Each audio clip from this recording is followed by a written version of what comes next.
I felt victimized by an anonymous person, and I felt like there was no support, no help from the people who could have done something to put this to a quick end.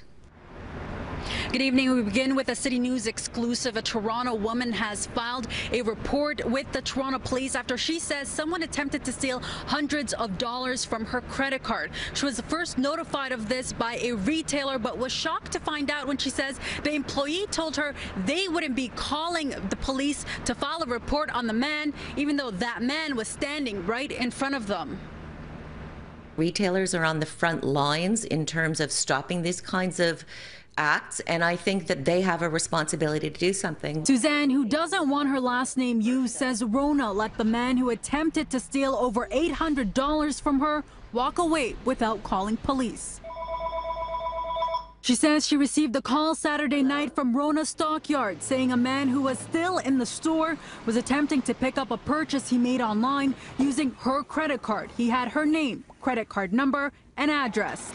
Both parties realized it was a fraudulent attempt, and Suzanne says she was grateful to the store for picking up on that and refunding her money. But then she says the employees left the rest up to her. I spoke to the manager, and they did not call the police. What explanation did they give you for not calling police? They said that they didn't want their staff to be in harm's way. They had to protect their staff. But I didn't ask them to do anything with the perpetrator, just to call the police. A Rona spokesperson says the retail giant is still gathering details to confirm the facts, and that protocol was followed that night when the employee immediately canceled the order after speaking to Suzanne and advised her to report the incident. The email statement reads in part, the loss prevention team did make sure to save the video surveillance tape, which is only accessible to that specific team and not the store personnel, so as to be in a position to collaborate fully with the authorities should the victim of the tentative fraud file a complaint, which in the end is her responsibility and not the store's.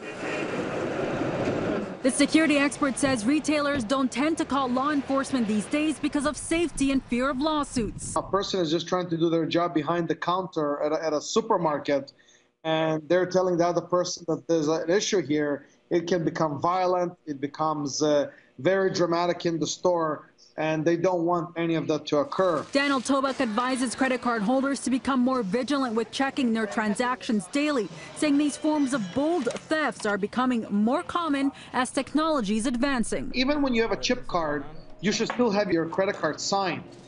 And there's nothing wrong for your retailer, even though you're putting the chip and even though you're doing the code, to actually ask to turn over and see your signature.